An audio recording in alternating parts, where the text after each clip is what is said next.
असदुद्दीन ओवैसी ने उठाए बड़े सवाल, सीज फायर पर भारत की भूमिका क्यों कमजोर पड़ी। पीएम नरेंद्र मोदी की विदेश नीति, लेबनान में शांति और पीओके अक्साई चिन्ह को लेकर कड़े सवाल। सुनिए उन्होंने क्या कहा।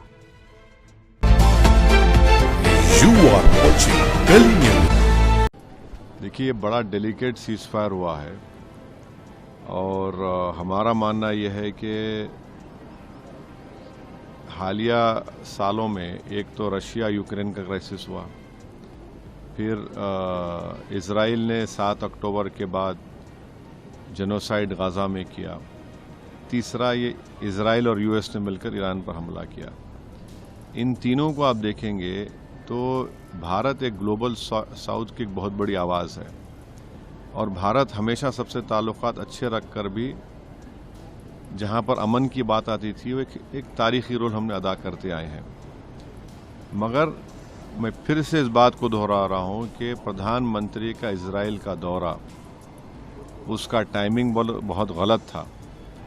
और चौथी बात यह है कि ये आप देख लीजिए कि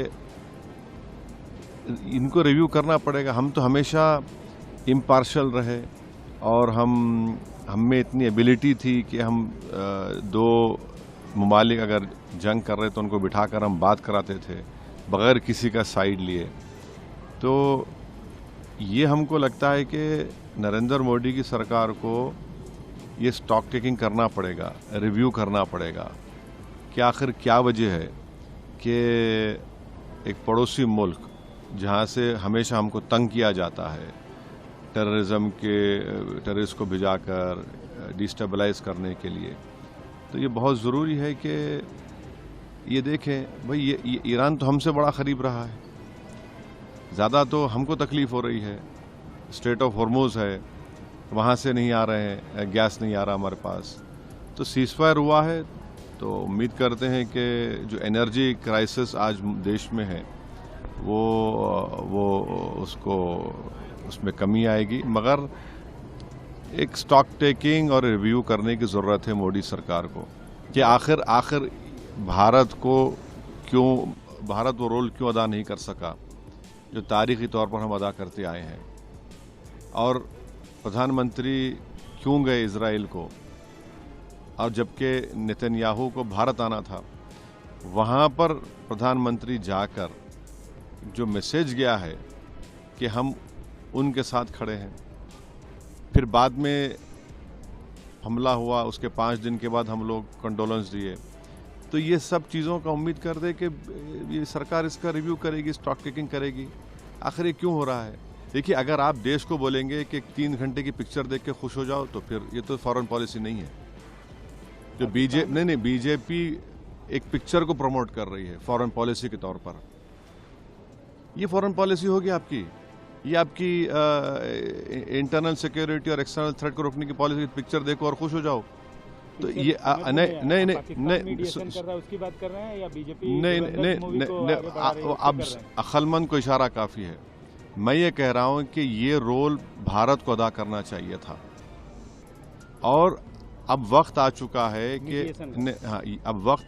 है कि हम हमारे स्ट्रेटेजिक रिजर्व्स जो है, अगर आप रिजर्व्स मिला लिए ओएमसी के साथ मिलाए तो 70 दिन के हैं, मगर हमारे पास गैस के रिजर्व्स नहीं हैं। हमको गैस के रिजर्व्स क्रिएट करना पड़ेगा। अगर कल फिर से स्ट्रेट ऑफ हॉर्मुज़ बंद हो गया, बाबल मंदेब बंद हो गया, या फिर कौन सा है स्ट्रेट ऑफ मलाका बंद हो गया, या सुइस कनाल बंद हो गया, तो हम क्या करेंगे? अब ये हाई टाइम है इस सरकार को कि वो इन चीज़ों को सामने रखकर फ्यूचर की प्लानिंग करे। पाकिस्तान जो मीडिएशन कर रहा है, उससे आपको एतराज़ है या पॉलिसी? देखिए, भारत पिछले 75 साल से हमारी ये फॉरेन पॉलिसी रही है कि हमारे ताल्लुकात सबसे अच्छे रहते हैं, हम सबके साथ बातचीत करते हैं। मगर वो 70 साल की पॉलिसी में आज फ़र्क आया है और जब चेंज आया है तो उसको पार्लियामेंट में बहस होनी चाहिए थी। पार्लियामेंट में बहस नहीं हुई है। हम दुनिया के सामने ये दिख रहा है कि हम इज़राइल के साथ खड़े हैं। एक एग्रेसर है इज़राइल ईरान के ऊपर, और ये हमको समझना है कि जिस तरीके से ईरान ने विथस्टूड किया यूएस और इज़राइल को ये तो एक साइन है कि हमको भी खड़े होना चाहिए इनके सो कॉल्ड हरकतों को। अगर ऑपरेशन सिंदूर हुआ, क्यों हमने अलाउ किया उस शख्स को ऐलान करने का, अनाउंस करने का? क्यों हमने कबूल किया 2019 में कि आप ईरान से, वेनेजुएला से ऑयल मत खरीदिए? क्यों हमने एक्सेप्ट किया कि 2025 में ईरान से मत खरीदिए? अब क्या हो गया? अब हम ईरान से भी तेल खरीदने वाले हैं, अब हमको गैस भी चाहिए। तो ये कंसिस्टेंसी होनी चाहिए ना।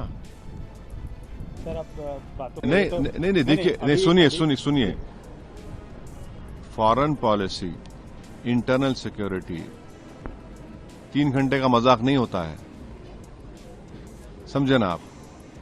अगर कोई ऐसा समझ रहा है उसको, तो ये ठीक नहीं है। ये रोल जो हमारा पड़ोसी मुल्क, जो एक फेल्ड स्टेट है, ये रोल हमको अदा करना चाहिए था। ठीक है, सीज फायर हुआ, अब मासूम लोगों की मौतें कम होंगी, मगर अभी भी वक्त है।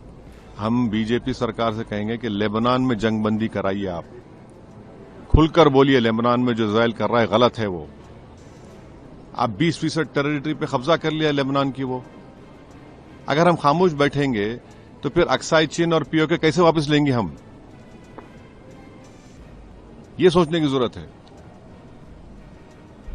अभी आपसे पूछ रहा हूँ, अभी बीजेपी एक फिल्म को प्रमोट कर मैं उस सवाल का जवाब देकर जो सीरियसनेस है इस डेवलपमेंट का, उसको कम करना नहीं चाहता हूं मैं।